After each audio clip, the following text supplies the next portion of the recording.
அண்டை மாநில மீனவர்களுக்குள் அதிகரிக்கும் எல்லை பிரச்சனைகள். கடல் வளத்தை காப்பது நாம் அனைவரது முதற்கண் கடமை. நமக்குள் 1000 பிரச்சனைகள் இருக்க அண்டை நாட்டை ஏன் குறை கூற வேண்டும்? இது குறித்த முழு விவரங்களை தெரிந்து கொள்ள உங்கள் வீட்டமிழ் சேனலில் பாருங்கள். இது தமிழர்களின் குரல். உண்மை, சமத்துவம், சமூக பொறுப்பு கொண்ட செய்திகளுக்கு உடனே சப்ஸ்கிரைப் செய்யுங்கள்.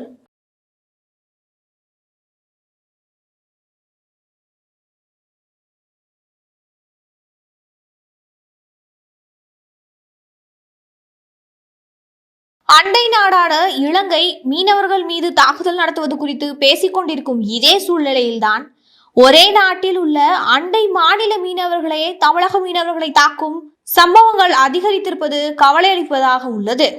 இந்தியாவின் கடலோர பகுதிகளில் மீன்பிடிப்பது தொடர்பான அண்மை காலங்களில் மீனவர்களுக்கிடையே நிகழ்ந்து வரும் மோதல்கள் சம்பவங்கள் அதிகரித்து வருவது கவலை கொள்ள செய்கிறது. ஒரே நாட்டின் அண்டை மாநில மாவட்ட மீனவர்களுக்குள்ளேயே ஒற்றுமையோ விட்டுக் கொடுத்தலோ இல்லாத நிலையில் அயல்நாட்டு மீனவர்கள் விட்டுக் கொடுத்து அவர்களது கடல் வளத்தை நம்மோடு பகிர்ந்து கொள்ள வேண்டும் என்று நாம் எப்படி எதிர்பார்க்க முடியும்? அண்மையில் கோடியக்கரைக்கு அப்பால் கடலில் மீன்பிடித்துக் கொண்டிருந்த வெளி மாவட்ட மீனவர்கள் 26 பேரையும் அவர்களது 8 விசைப்படகுகளையும் வேதாரண்யம் மீனவர்கள் பிடித்து ஆறுகாட்டுத்துறை துறைமுகத்தில் சிறை வைத்து விட்டனர். இதேபோல் காரைக்கால் மாவட்டம் கிழிஞ்சல்மேடு கிராமத்தை சேர்ந்த 24 மீனவர்களையும் அவர்களது 2 படகுகளில் ஆந்திர மாநில கடல் பகுதியில் கடந்த ஞாயிற்றுக்கிழமை மீன்பிடித்துக் கொண்டிருந்த போது அம்மாநில மீனவர்கள் 50க்கும் மேற்பட்டவர்களால் தாக்கப்பட்டுள்ளனர். அது மட்டுமின்றி காரைக்கால் மாவட்ட மீனவர்களின் படகுகளை நோக்கி நாட்டு வெடிகுண்டுகள் வீசப்பட்டுள்ளன. மற்றும் வாக்கிடாக்கி, கைபேசிகள் மற்றும் மீன்பிடி வலைகள் பறிக்கப்பட்டுள்ளன. இது மட்டுமின்றி மீனவர்களை சிறைபிடித்தும் சென்றுவிட்டனர். சமாதான பேச்சுக்கு பிறகு மீனவர்கள் மட்டும் சொந்த ஊருக்கு திரும்பி வந்து மருத்துவமனையில் சிகிச்சை பெற்றனர். தூத்துக்குடி கடல் பகுதியில் நாட்டுப்படகு மற்றும் விசைப்படகு மீனவர்களுக்கு இடையே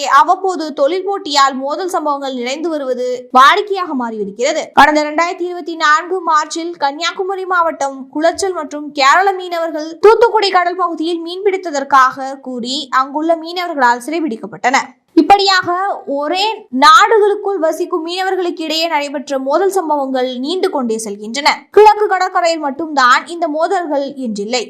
மேற்கு கடற்கரையில் கர்நாடக மீனவர்கள் கோவா கடல் பகுதியில் அத்துமீறி புகுந்து மீன்பிடித்து வருவதாக கூறி மோதல்கள் நிகழ்ந்து வருகின்றன. கடந்த 2022 முதல் 2024 வரையில் அவ்வாறான மோதல் சம்பவங்கள் தொடர்பாக 10க்கும் மேற்பட்ட வழக்குகள் பதிவு செய்யப்பட்டுள்ளன. இந்த சம்பவங்கள் எல்லாவற்றுக்கும் ஒரே காரணம் எல்லை தாண்டி மீன்பிடிக்க வந்ததாக கூறப்படுவதுதான் வேடிக்கை. நாட்டை சுற்றியுள்ள வங்காள விரிகுடா, இந்திய பெருங்கடல், அரபிக்கடல் ஆகிய 3 கடல் பகுதிகளிலும் சுமார் 12 கடல் மைல் பகுதிகள் முழுமையாக இறையாண்மை மத்திய அரசுக்கு தான் உண்டு. சுமார் 200 கடல் மைல் பகுதி வரையில் உள்ள பொருளாதார வளங்களை பயன்படுத்திக் கொள்ளலாம். மாநில அரசுகள் அருகில் உள்ள கடல் பகுதியில் சுற்றுச்சூழல் மற்றும் சட்ட ஒழுங்கு பராமரிப்பு போன்றவற்றை மட்டுமே செய்து கொள்ள முடியும். ஒரு மாவட்ட மாநில மீனவர்கள் கடலை சொந்தம் கொண்டாடி கொண்டு மற்ற மீனவர்களை தங்களது எல்லைக்குள் வரக்கூடாது என சட்டப்பூர்வமாக தடுக்க முடியாது. ஆனால் மீனவர்கள் அவரவர் பயன்பாட்டின் அடிப்படையில் செயற்கையான எல்லை ஒன்றை வைத்துக் கொண்டு மோதிக்கொள்வது வாடிக்கையாகி வருவது வருத்தமளிக்கிறது. நாட்டின் கடல் பகுதியை எல்லையாக கொண்ட 9 மாநிலங்களிலும்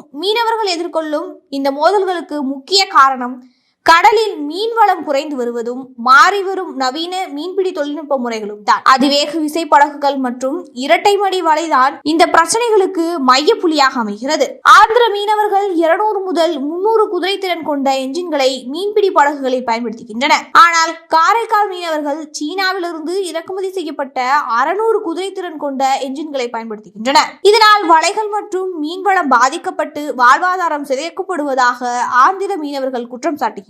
தடை செய்யப்பட்ட இரட்டை மடி வலை பயன்பாடு நிலைமையை இன்னும் மோசமாக்குகிறது.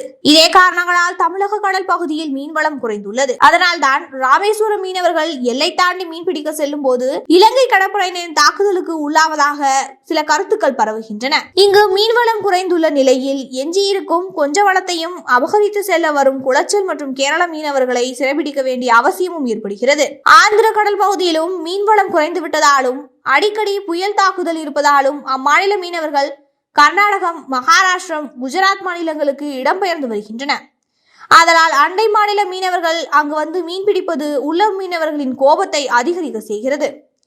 தடை செய்யப்பட்ட என்ஜின் மற்றும் வலைகளை மீனவர்கள் தொடர்ந்து பயன்படுத்துவதை தடுக்க மீன்வளத்துறை அதிகாரிகள் நடவடிக்கை எடுப்பதாக கூறினாலும் அவற்றால் பயன் எதுவும் ஏற்படவில்லை என்பதே நிதர்சனம். கடலோர காவல்படை மற்றும் கடலோர பாதுகாப்பு குழுமம் கண்காணிப்பு பணிகளை முறையாக மேற்கொண்டால் இந்த மோதல்களை தடுக்க முடியும். மோதல்களுக்கான காரணங்கள் கண்கூடு. அவற்றை சரி செய்வதற்கான நடவடிக்கைகளை எடுக்க வேண்டியது மத்திய மாநில அரசுகளின் கடமை. இன்னொரு புறம் என்னதான் மத்திய அரசும் மாநில அரசும் பல நடவடிக்கைகளை மேற்கொண்டாலும் மக்களாகிய நாம் நம்முடைய சுற்றுச்சூழலை எவ்வாறு பாதுகாத்துக் கொள்கிறோம் என்பது மிக முக்கியமான ஒன்று. கடலை ரசிக்க செல்லும் நாம் அந்த சுற்றுப்புறத்தை பராமரிக்க மறந்து விடுகிறோம் என்பது வருத்தமளிக்கக்கூடிய விஷயம். தேவையற்ற கழிவுகளை கடலில் எறிவது, பிளாஸ்டிக்குகளை வீசுவது, இது போன்ற செயல்களினால் கடலின் வளம் குன்றி மீன் வளம் குறைய முக்கிய காரணமாக அமைகிறது. அதேபோல் கடலை வாழ்வாதாரமாக கொண்டு வாழும் மீனவர்களுக்குத்தான் அந்த கடலின் வளத்தை எவ்வாறு பராமரித்து பாதுகாக்க வேண்டும் என்பது தெரியும். அப்படிப்பட்ட மீனவர்கள் தங்கள் எல்லைக்குள் உள்ள கடல் வளங்களை பாதுகாப்பதில் முக்கிய பங்கு கொள்ள வேண்டும். இப்படி இருக்குமேயானால் மட்டுமே இது போன்ற எல்லை பிரச்சனைகளில் இருந்து மீனவர்கள் தங்களை தற்காத்துக் கொள்ள முடியும்.